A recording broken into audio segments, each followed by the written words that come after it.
Hello, my dear lovies. Welcome to Babayaga Speaks. And today I'd love to share with you what I've learned, what I've experienced, what I see are the differences between a dream and a vision. Um, and, you know, there's a lot of literature out there that could also help us know more about it. And there's a lot of people who's experiencing it. And I also just want to share a piece of my heart and a piece of my soul when it comes to these two things. So, um, dreams, the way that I experience them and the way that I learn about them is like just really images, strings of images when I'm sleeping. It runs a story that is familiar to me because one way or another it relates to my waking world. So even if they have metaphorical meanings, like when you go through literature that talks about the meaning of dreams, so that's one of them because they're metaphorical and sometimes they're just memories, trying to remind you of what happened during your waking life. So I've had a lot of dreams. Oh, I could see moving pictures, moving scenarios. I see myself. I see colors in my dreams. And I know there's a debate with that if they're actual colors, but at least for me, I perceive them as colors and sounds and smell and even touch, so like that. And I had been in a season where it's not just about having dreams, I also had nightmares for years and years because trauma. That's why. But yeah, that's how I understand and that's how I experience dreams. Visions, on the other hand, I've realized they're not the same. Similar, but not the same. I started to really have this strong, very strong vision when I took on spiritual journeys with the help of plant medicine. So, yes, I take psychedelics, and it was one of the things that I'm very, very, very grateful for in experiencing my life.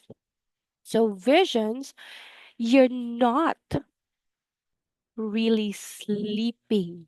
You are in between, like an observer between the physical realm and the metaphysical realm, or what I see as the spiritual realm. Because I believe, as I have also experienced, that there are so many realms in our existence. And a lot of times we limit ourselves to a realm that we are already so comfortable of, but it doesn't mean that that's the only thing that ever exists. Just like saying Earth is the only planet there is, because there are a lot. They have different compositions, maybe they have different ways of how physics work, stuff like that. I'm not going to dwell into that. I'm not an expert there. So, visions, it's like you are in between worlds. You are not asleep. I'm not asleep. I'm present, not entirely in my body, but present in my consciousness. So it's like I'm floating, but I'm also aware that I have a body. You know, the images. in visions, at least how I experience it, they're not strings of scenarios or pictures in my waking world. They are, um how do you call that? Because it's a mix. My first vision when I took the plant medicine, it was a journey of my life from little Jade, and having a conversation with big Jade, and then setting up to other places or other realms, other dimensions. But it's not pieces of scenario in my waking life. They're very distinct. They're very clear also. They're like liquidy shapes. And if it's not liquidy, it's also very geometrical. And they kind of mesh together. So like this in my background, but this is just static. But like there's a lot of colors. So those are what I consider visions, and they have like very specific messages. In my first journey, the message was visiting little Jade, understanding where she was coming from, how scared she was, and how she just really wanted to play. So that was a very distinct message. And then another vision was like meeting my spiritual guide, my spirit guide. And I really saw it in a way that only I can experience, because describing it in words will never be enough. That's how unique visions are for each and every one of us. Because if we say, "Oh, I have a dream," what were you dreaming about? I fell. Oh my gosh, I have that dream too. And say, "Oh, I have a vision." What vision do you have? It was like this and like that. What? What? No one could really fathom what what our individual visions are. That's how unique it is. And we all have it. There's also a vision where I saw a version of myself in this beautiful, amazing house.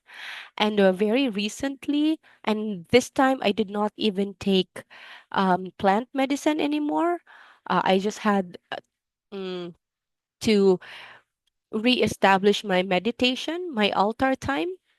And there was one night as I was about to go to sleep, because there are instances that what helps me sleep is to meditate, right? And it has helped me with my insomnia. And now I'm having very good sleep. Should I choose to? Because sometimes I TikTok all over and I don't sleep well.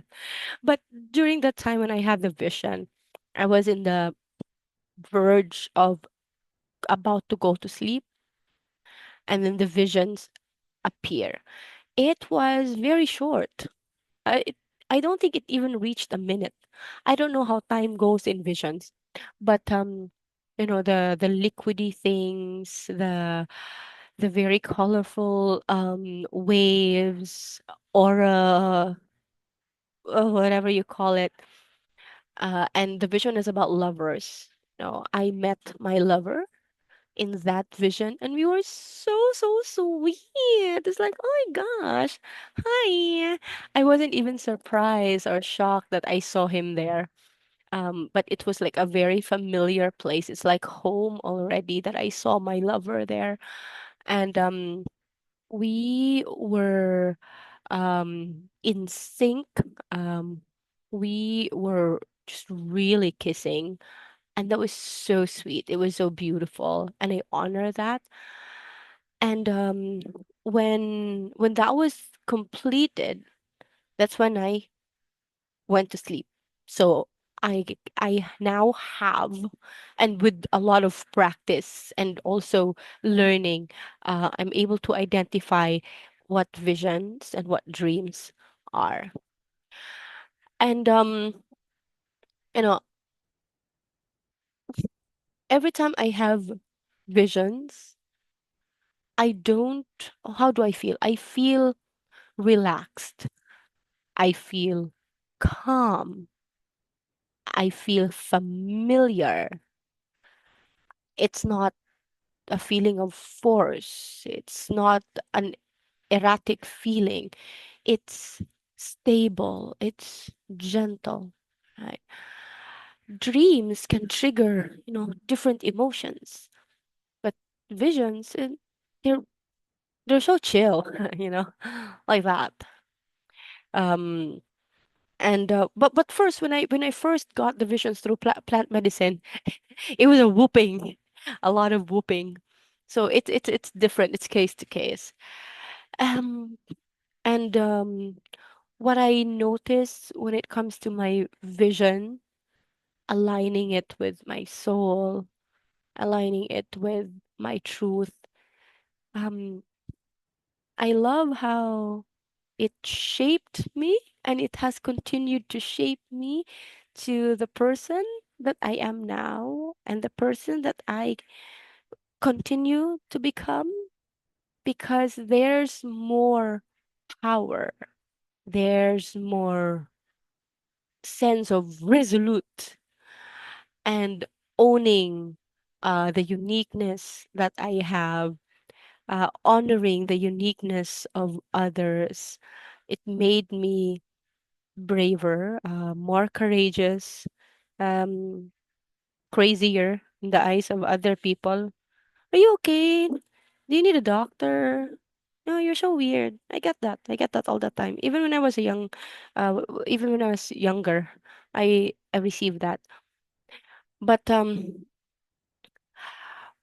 with where I am at right now, it's a beautiful gift. It's a wonderful privilege to not just have dreams but also visions. And my visions, the theme so far of my vision is freedom to be fully who I am. And I think that's also the message that I want to share with you, that we get to have this beautiful ability to have this freedom to own who we are amidst whatever it is that we think are blocking us or stopping us from becoming that. So, you know, I think what I wanted to share, just to wrap things up, is sometimes and many times dreams fade, but visions, they, in a way, they us, anchor us to who we are, anchor us to our truth and alignment. And it calls us over and over and over again. And the power lies still in our decision. If we listen to it, if we heed its call, the same way that I am training myself as sincerely and as wholeheartedly as I can to heed the calling from a vision to be Babayaga spellcaster. And I know what it means for me, and I'm not too worried if people don't get it. It's fine. I love doing this. It's part of who I am. I enjoy it. And I hope that the right people, the moment that they encounter messages like this, and when it resonates with them and it aligns with them, that they'd be reminded of their vision too. That's my hope for us. So thank you for coming on here, and see you again in the next episode of Baba Yaga Speaks. Hamsala.